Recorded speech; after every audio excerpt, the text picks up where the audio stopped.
Karthik Deepa serial June 27 நாளைக்கான எபிசோடுக்கான review தாங்க இந்த வீடியோவில் நம்ம இன்றைக்கி பார்க்க போகிறோம். எபிசோடை ஸ்டார்ட் பண்ணுறதுக்கு முன்னாடி இந்த வீடியோவை மறக்காமல் லைக் பண்ணிக்கோங்க. உங்களுடைய ஒவ்வொரு லைக்ஸும் தொடர்ந்து வீடியோ போடுறதுக்கு எங்களுக்கு கொஞ்சம் என்கரேஜிங்காகவும் இன்ட்ரெஸ்டிங்காகவும் இருக்கும். எபிசோடு எப்படி ஸ்டார்ட் ஆகுதுன்னா, நம்ம ரியாவை காமிக்கிறாங்க. ரியா வந்துட்டு ராஜேஸ்வரி கிட்டே சொல்கிறாங்க, இங்கே பாரு, என்னையை போட்டு கொடுக்கறதுக்காக போலீஸையே கூப்பிட்டுட்டு வந்து என்னையை போட்டு கொடுக்க பார்க்குறியா அப்படின்னு. அதுக்கு ராஜேஸ்வரி சொல்கிறாங்க, இங்கே பாருடி, நான் ரோட்டில் போயிட்டுருக்கும் பொழுது ஒரு திருடன் என்னை இடிச்சிட்டு போயிட்டான்.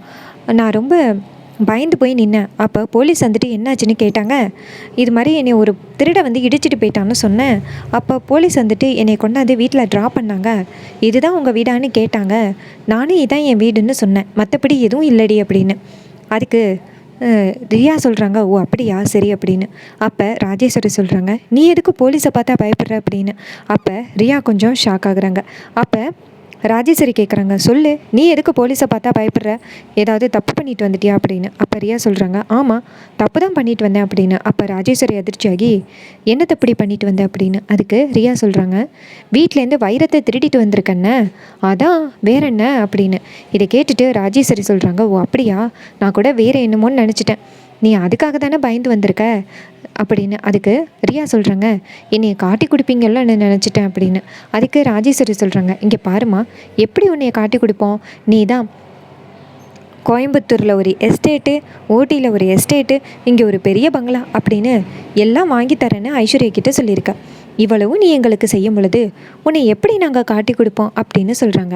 இதை கேட்டுட்டு ரியா மனசில் யோசிக்கிறாங்க, அடி பாவியலா, உங்களை எப்படி ஏமாத்துறதுன்னா ரொம்ப ஈஸியாக ஏமாத்திடலாம், பணம்னு சொன்னாலே ஆயாலும் மகளும் வாயை பொழந்துருவீங்களே அப்படின்னு.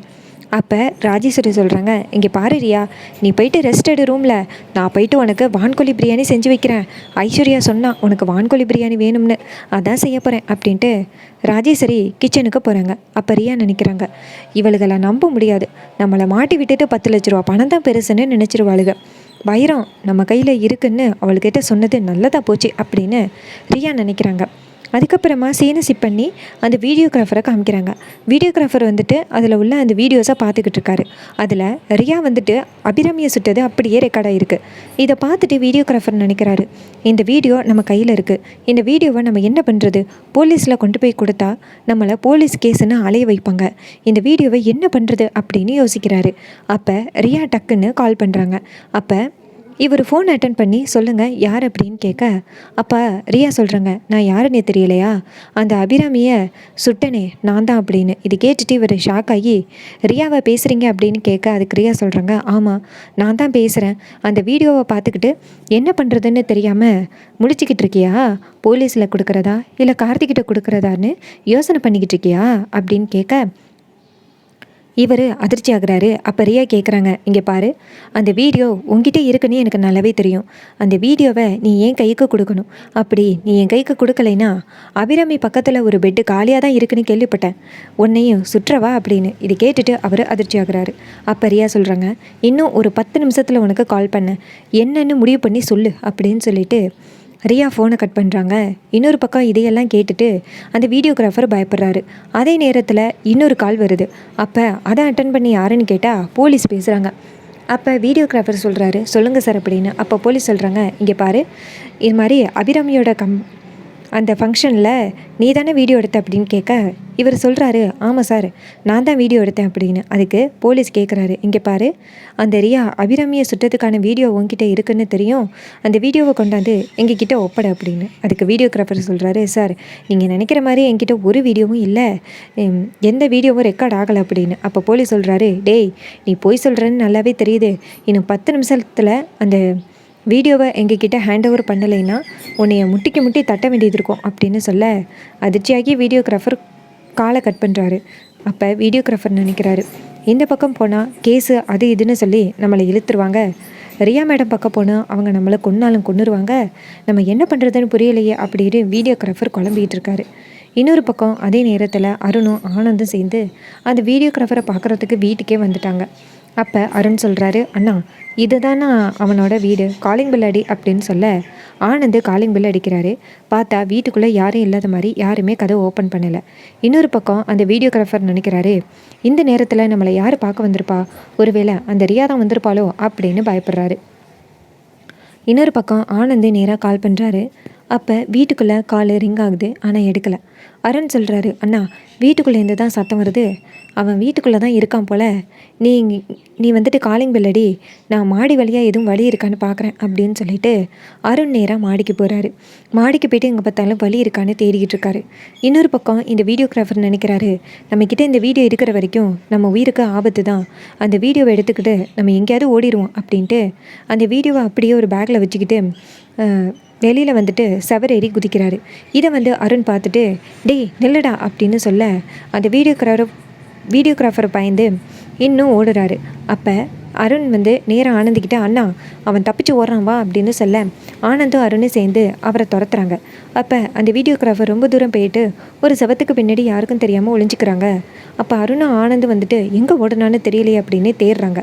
அப்போ அருண் சொல்கிறாரு, அண்ணா கண்டிப்பாக அவன்கிட்ட ஆதாரம் இருக்குன்னு நல்லாவே தெரியுது, அவன் எதுக்காக தப்பிச்சு ஓடுறான்னு தெரியல, அவனை விடக்கூடாதுண்ணா அப்படின்னு சொல்ல ஆனந்த் சொல்கிறாரு, ஆமாம் நம்ம போலீஸ்கிட்ட இப்போவே சொல்லணும் அப்படின்னு ஆனந்த் சொல்கிறாரு. இன்னொரு பக்கம் அந்த வீடியோகிராஃபர் நினைக்கிறாரு, ஒரு பக்கம் ரியா பேசுகிறாங்க, இன்னொரு பக்கம் போலீஸ் துரத்துறாங்க, இப்போ இவனுங்க வேற துரத்துறாங்க, நம்ம என்ன பண்ணுறது, நம்ம அந்த ஊர்லேயே இருக்கக்கூடாது, எங்கேயாவது தப்பிச்சு போயிடணும் அப்படின்னு அந்த பையன் நினைக்கிறான். இன்னொரு பக்கம் சீனசி பண்ணி நம்ம தீபாவையும் ரம்யாவையும் காமிக்கிறாங்க. 2 பேருமே சேர்ந்து அந்த ஆசிரமத்துக்கு வராங்க. அப்போ தீபா சொல்கிறாங்க, இதுதான் அந்த ஆசிரமமா அப்படின்னு. அப்போ ரம்யா சொல்கிறாங்க, ஆமாம் தீபா இதுதான் அந்த ஆசிரமம் அப்படின்னு. அப்போ தீபா சொல்கிறாங்க, ரொம்ப பெருசாக இல்லாமல் சின்னமாக இருக்குது அப்படின்னு. அதுக்கு ரம்யா சொல்கிறாங்க, ஆமாம் தீபா இந்த சாமியார்கிட்ட நம்ம என்ன கேட்டாலுமே பழிக்குமா, நம்ம போகிறதுக்கு முன்னாடியே அவர் நமக்கு என்ன பிரச்சனை அப்படிங்கிறத கண்டுபிடிச்சிடுவாராம், அவரே நம்மளை கூப்பிடுவாராம் அப்படின்னு. இதை கேட்டுட்டு தீபா சொல்கிறாங்க, அவ்வளோ பவர்ஃபுல்லான சாமியா அப்படின்னு. அப்போ ரம்யா சொல்கிறாங்க, ஆமாம் தீபா அவ்வளோ பவர்ஃபுல்லான சாமி தான், வா அப்படின்னு சொல்லி கூட்டிகிட்டு போகிறாங்க. அப்போ அங்கே வந்தவங்க பேசிக்கிட்டு போகிறாங்க, சாமியார் ரொம்ப பவர்ஃபுல்லான சாமியார் தான் அப்படின்னு பேசிக்கிட்டு போகிறாங்க. தீபாவும் ரம்யாவும் போய் அந்த சாமியார் பக்கத்தில் உட்கார்றாங்க. அப்போ சாமியார் நேராக ரம்யாவை பார்த்து, ரம்யா உனக்கு பிரச்சனைன்னு எனக்கு தெரியும் அப்படின்னு. இதை கேட்டுட்டு தீபா அதிர்ச்சி ஆகுறாங்க. அப்போ ரம்யா நினைக்கிறாங்க, ஐயோ ஆளை மாற்றி சொல்கிறானே அப்படின்ட்டு நேராக அந்த சாமியாரை பார்த்து, சாமியாரே தீபாவுக்கு ஒரு பிரச்சனைனா எனக்கும் ஒரு பிரச்சனைன்னு நீங்கள் நினைக்கிறது எனக்கு ரொம்ப பெருமையாக இருக்குது அப்படின்னு சொல்ல, அப்போ தான் சாமியார் நினைக்கிறாரு, ஆகா இந்த பொண்ணு இல்லையா அந்த பொண்ணு அப்படின்ட்டு நேராக தீபாவை பார்த்து, உனக்கு வீட்டில் ஒரு மிகப்பெரிய பிரச்சனைன்னு எனக்கு நல்லாவே தெரியுது, இரு சோழி போட்டு பார்க்குறேன் அப்படின்ட்டு சோழி போட்டு பார்க்குறாரு. அதில் 3 தடவையுமே தப்பான சோழி உழுவுதுன்னு சொல்கிறாரு. இதை பார்த்துட்டு தீபா அதிர்ச்சியாகி, ஐயோ என் அத்தைக்கு ஏதாவது பிரச்சனையா அப்படின்னு கேட்க சாமியார் சொல்கிறாரு, உன் அத்தையோட உயிர் வானத்துக்கும் பூமிக்கும் நடுவில் தண்ணியில் மிதந்துக்கிட்டு இருக்கு அப்படின்னு. இதை கேட்டுட்டு தீபா சொல்கிறாங்க, ஐயோ சாமியாரே நான் என்ன பண்ணுறதுன்னு சொல்லுங்கள், எந்த பரிகாரமாக இருந்தாலும் சரி நான் செய்கிறேன் அப்படின்னு. அதுக்கு சாமியார் சொல்கிறாரு, ஐயோ பரிகாரமா மறந்துட்டனே அப்படின்னு மனசுக்குள்ளேயே நினச்சிக்கிட்டு அந்த பக்கமாக போகிறாரு. போயிட்டு நேராக அந்த ரம்யா பேசினதை காதில் வாங்குறாரு. காதில் வாங்கிட்டு இங்கே இந்த பக்கமாக வராரு. அப்போ அவர் காதில் போட்டிருக்க அந்த ஹெட்செட்டை மறந்துட்டார். அப்போ ரம்யா சைக்கியால் ஹெட்செட்டை எடுறா அப்படின்னு சொல்ல சாமியார் டக்குன்னு ஹெட்செட்டை எடுத்து மறைக்கிறாரு. மறைச்சிட்டு உட்கார்றாரு. உட்காந்துட்டு, இங்கே பாரு உன் அத்தையோட உசுறு வானத்துக்கும் பூமிக்கும் நடுவில் தண்ணியில் மிதந்துட்டு இருக்குது, அதனால் ஒரு பெரிய பரிகாரம் தான் பண்ணுற மாதிரி இருக்கும் அப்படின்னு. இதை கேட்டுட்டு தீபா சொல்கிறாங்க, எந்த பரிகாரமாக இருந்தாலும் சரி சொல்லுங்கள் அப்படின்னு. அப்போ சாமியார் சொல்கிறாரு, இந்த பரிகாரத்தை செய்யும் பொழுது உயிர் கூட பிரியறதுக்கு ஆபத்து இருக்குது அப்படின்னு. அப்போ தீபா சொல்கிறாங்க, என் அத்தையோட உயிரை காப்பாற்றுறதுக்காக நான் இதை கூட பண்ண மாட்டேனா, கண்டிப்பாக எந்த பரிகாரமாக இருந்தாலும் சரி நான் கண்டிப்பாக செய்கிறேன் அப்படின்னு சொல்ல உடனே சாமியாரும் சரி அப்படின்னு சொல்லிட்டு, இது மாதிரி நீ குளத்தில் மிதக்கணும் அப்படின்னு சொல்ல தீபா அதிர்ச்சி ஆகுறாங்க. அப்போ சாமியார் சொல்கிறாரு, இங்கே பாரு குளத்தில் மிதக்கிறதுனா உனக்கு நீச்சல் தெரியுமா அப்படின்னு. அப்போ தீபா சொல்கிறாங்க, இல்லை சாமியாரே எனக்கு நீச்சல் தெரியாது அப்படின்னு. அதுக்கு சாமியார் சொல்கிறாரு, இங்கே பாரு இதை தவிர்த்து வேறு எந்த பரிகாரமுமே இல்லை, இந்த பரிகாரத்தை செஞ்சால் மட்டும்தான் ஒத்தையும் உள்ளான காப்பாற்ற முடியும் அப்படின்னு. இதை கேட்டுட்டு தீபாவும் சரிங்க சாமியாரே நான் கண்டிப்பாக அந்த பரிகாரத்தை செய்கிறேன் அப்படின்னு சொல்கிறாங்க. அதோட நம்ம ரம்யாவும் சரி நாங்கள் கிளம்புறோம் அப்படின்னு சொல்லிட்டு அந்த இடத்துலேருந்து கிளம்புறாங்க. ரொம்பவே அல்டிமேட்டாக எபிசோடை ஃபினிஷ் பண்ணியிருக்காங்க.